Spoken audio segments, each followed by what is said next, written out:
So here we are, the brand new Lamborghini Urus. Now this is quite an occasion. I feel incredibly privileged to be sitting in this car so early. The official dynamic press drives of this car haven't happened yet, hence me being sat in a static car. However, I've got to say a massive thank you to Lamborghini for putting me in this car so early and to introduce you guys to it and talk you around it. So, this is it, the all-new, somewhat controversial Lamborghini SUV. I say controversial because Lamborghini, for the last 30 years at least, have been focused entirely on supercars.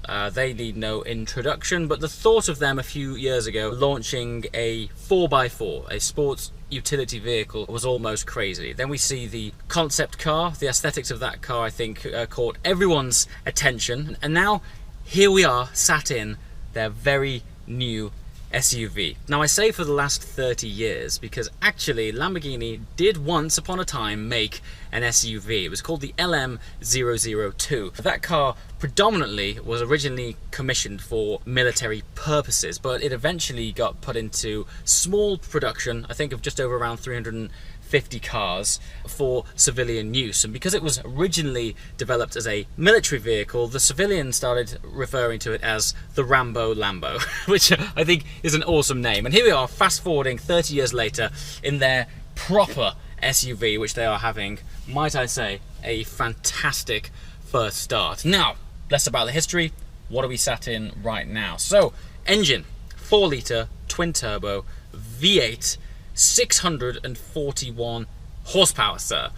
Now, for an SUV, that is colossal. It is second in power only to the Jeep Cherokee Trackhawk. So it'll be interesting to see which one of those two applies the power best to the floor when the inevitable comparison happens. However, being sat in this thing now, you can already tell that in terms of premium SUV feel, Lamborghini have really taken this to the next level. It is to touch everything, just to sit in it is a very special experience, and that for me was something that I hoped for upon the launch of this car. Lamborghinis, and if you follow this channel regularly, you'll know that I say often that Lamborghinis seem to do theatre better than anyone else. And I'm thankful to say that upon opening the door on this thing, not even stepping inside it, the first thing that hits you is the quality and I would say the specialness really of the interior. They really have thoroughly rubbed the Lamborghini treatment all over it. Now let's not beat around the bush. This is a heavily Volkswagen Group influenced product.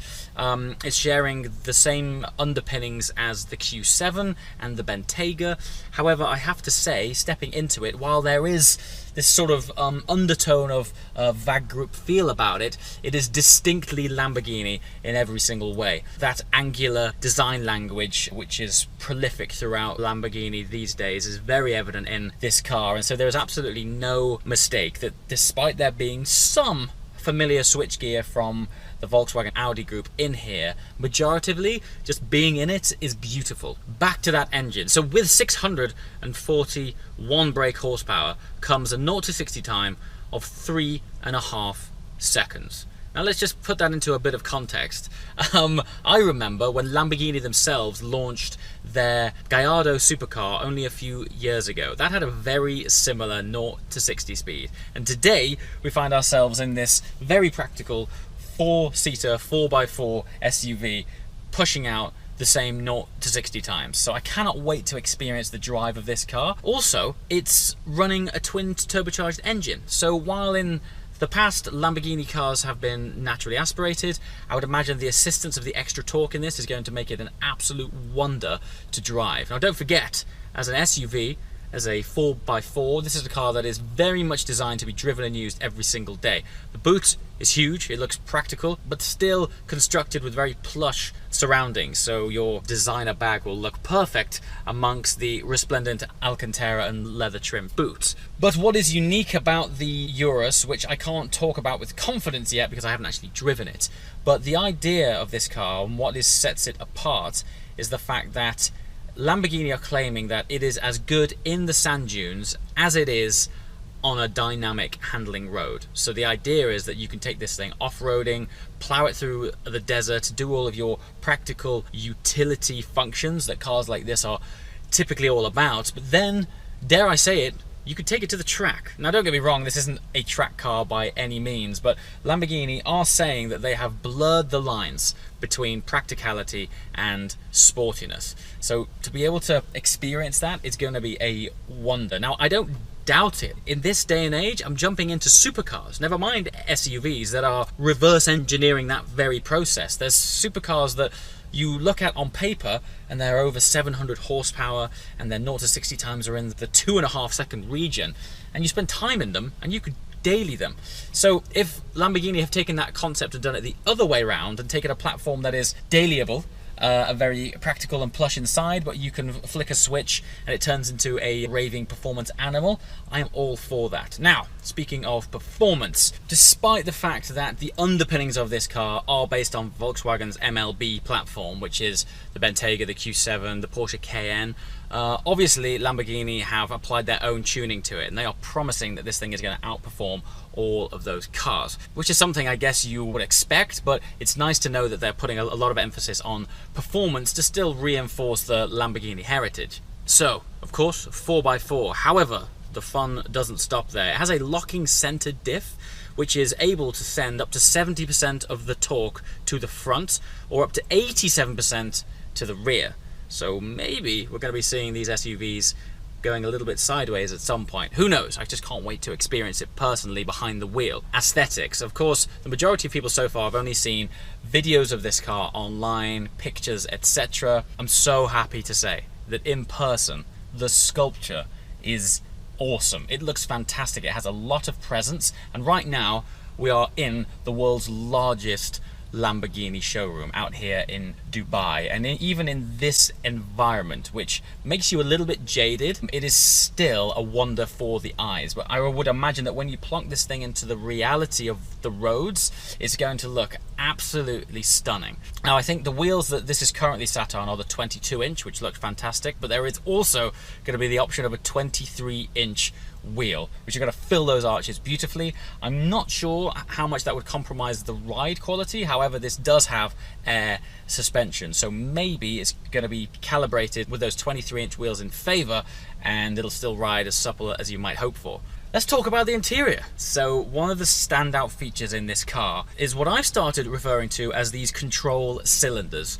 Cylinders obviously because aesthetically they look like these two drums, but this is where you engage the iconic flip switch like you're in a fighter jet, hit that engine start button and the car is coming alive, and it then gives you access to all of these different driving modes. Now, I'm not sure I've ever seen so many driving options in a car before, but let's just go through them. We've got Strada, Sport and Corsa. These are modes which you're familiar with in Lamborghinis such as the Huracan and the Aventador. The important thing is, despite the fact that we have already seen Corsa in Lamborghinis before, is very cool that it is still in this car. So Corsa is typically Lamborghini's more hardcore focused driver's mode in the Huracan and in the Aventador. The fact that it's in their SUV is a massive tick in my box, because it says basically that this thing still has a mode that is very biased towards grabbing it by the scruff of its neck and exploiting what that fantastic engine and drivetrain is all about. However, then things start to get interesting, and this is where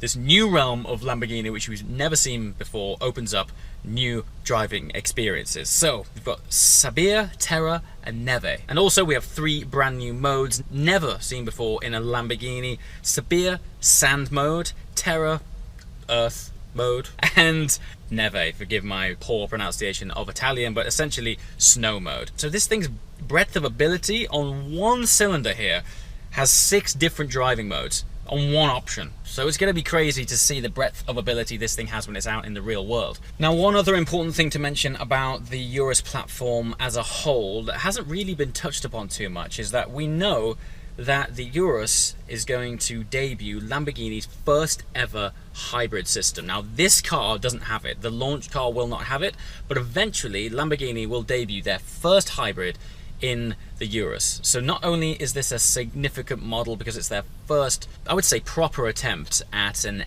SUV, but for the future of the brand, it's probably going to be their most purchased car ever. I know they've had to effectively double the size of their factory to cope with the demand of this car already. There's a distinct waiting list. I think out here is about 18 months, maybe even 2 years. And of course, it is ushering them into the future by applying their hybrid drivetrain to future models of this car. So for Lamborghini, not just the SUV world, for Lamborghini as a brand, it is a very significant car, and they're launching it into a very competitive space. Literally every man and his dog right now is debuting an SUV. It's that product category that everybody wants, and I'm all for it. If this is a car that's going to inject a load more cash into this brand so that they can develop even better supercars, buy away. I can't wait to drive it.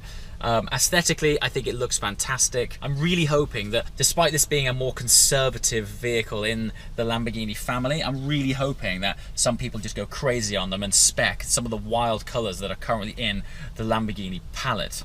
The options are endless. Conventionally, Lamborghini has always been about technical materials, but now we're seeing the lineup of open pore, grained woods, and the leather quality in here. It has this sort of weathered patina that is just a beauty to behold. To sit in this spec, as soon as I got in it, I mentioned it's an absolutely stunning environment, but I can't wait to see people go really heavy with the Alcantara. No doubt people are going to be matching their Urus to their Lamborghinis, so looking forward very much to seeing these cars hit the road. Now then, this is technically a pre-production car, so it's not absolutely final. However, so let's flick this start-stop button. Let's see what this engine and exhaust sound like.